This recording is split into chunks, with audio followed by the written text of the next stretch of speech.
Humbleness also encompasses a necessity for meticulous honesty in how we deal with negative feelings. I think many people understand and appreciate the significance of allowing feelings of major anguish to fully arise within oneself, to really let go and weep, to yield utterly to the sorrow. I think astute aspirants understand this. But what about the more melancholic feelings? Should we no longer have times where futility, pointlessness, and listlessness arise within us? Where we look out of the rainy window and wonder at the point of it all? Should we have eliminated, erased these unseemly things by now?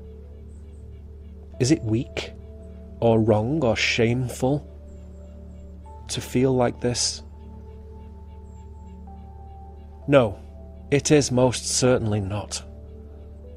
I think it is perfectly normal for sensitive, loving humans to become saddened by the ingrained disharmony in the world, the loss, the void, the loneliness, the exhaustion. We become weary, world weary. Sometimes this means we haven't got the strength to care. We lie around in apathy. We put things off because we can't be bothered. Futility, lethargy. I often feel these things, and I am done feeling bad about them. They arise, and they evaporate. It is the fatigued self, nothing more. So now, when a deep ambivalence overcomes me, I acknowledge it. I do not try to shake it off or explain it or divert it somehow. I recognize that the world is broken. I am sensitive. And so it is natural for me to respond in these ways. This also is a practice in humbleness. Not to dream, not to pretend, to admit my flawed nature, and to acknowledge when I am tired of the world. It is nothing to be worried about. Honesty and humbleness close together. Again, I ask you to recognize that to know truth, to know reality, is a choice. To not know truth, to not know reality, is a choice. It is not my business what choice someone else makes. It really isn't. That's up to them.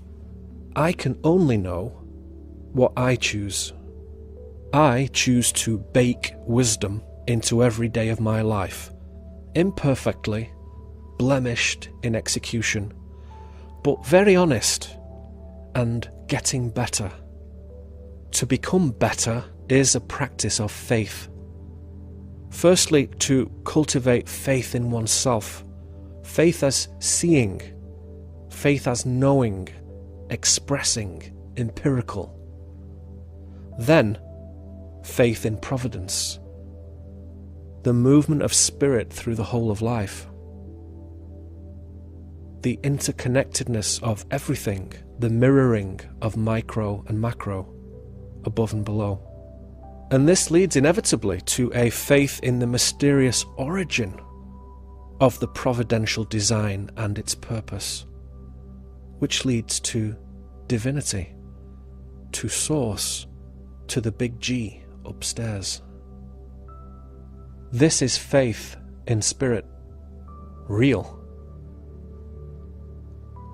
Many people have a spiritual feeling, and some indeed set themselves in motion in spiritual exploration, but very few have a spiritual path.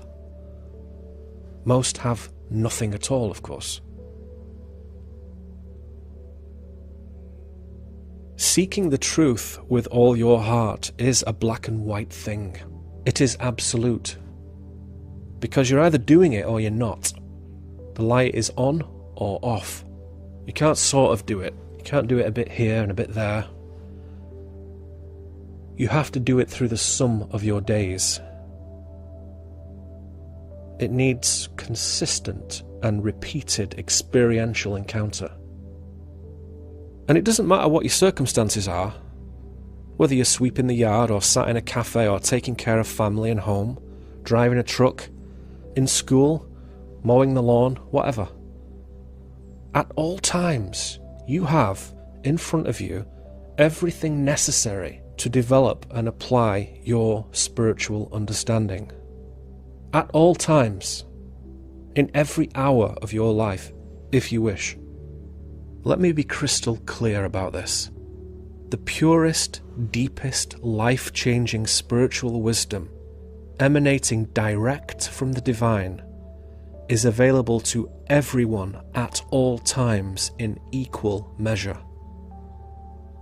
Should the individual choose to prepare their vessel of being to receive such wisdom, you must make the deep inner vow to stay here, to willfully choose to be here in this world and remain until the end, to give your life, to dwell intentionally here and not to fantasize about escaping. Be here and make it good. Make it worthwhile.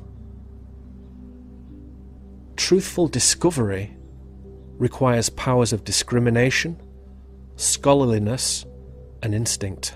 All of them. No one is born with these skills fully developed. They have to be crafted. You have to work to sharpen them.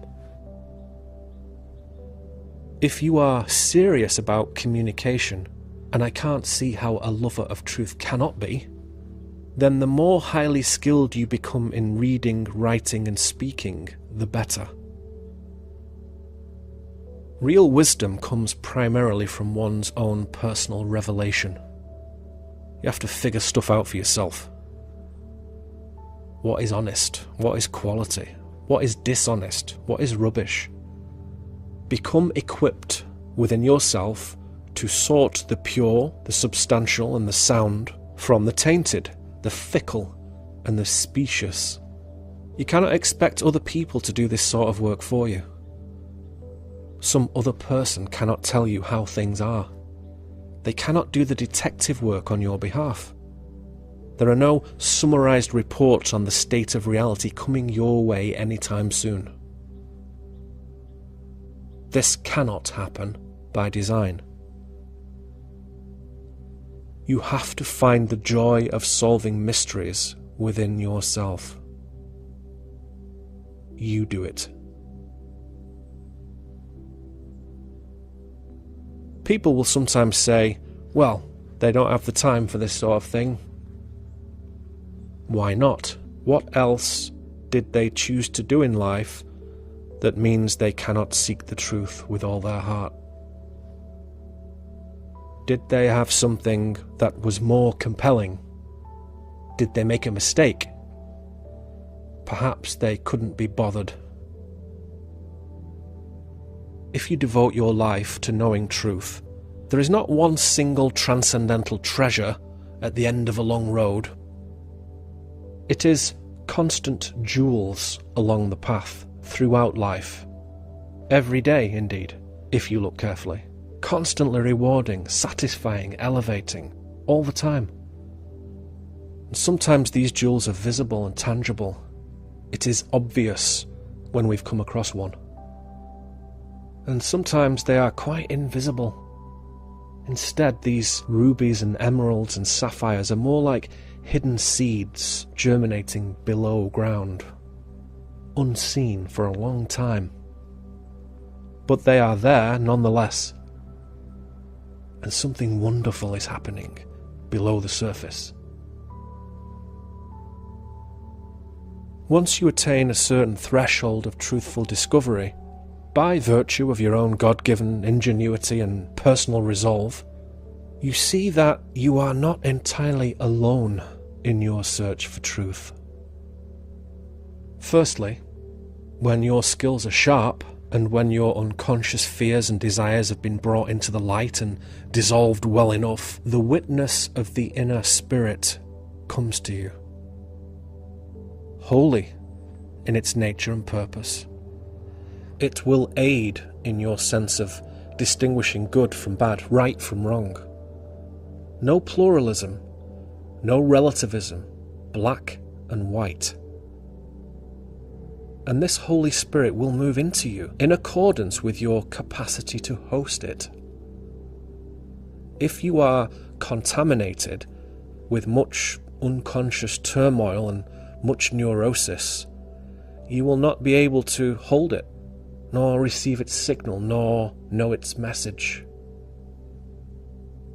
If you are clear, through the purification of your inner work, then you will be able to welcome it into your light field and accept its gifts of gnosis. It is all around us all the time, this spirit, this loving teacher and protector, this perfect guide. We just can't normally see it through the fog of our own ignorance. Secondly, to help us on our search for truth, there is the witness of fellowship.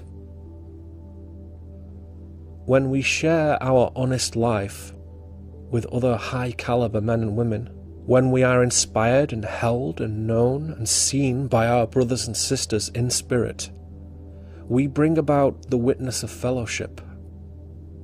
These trusted friends help us to identify falsehood and rejoice in truth. Their expertise, their inspiration, and their solid track record of insight enormously helps us to improve. And it makes life a whole lot easier and more enjoyable. To nurture and enrich each other in love and respect and friendship.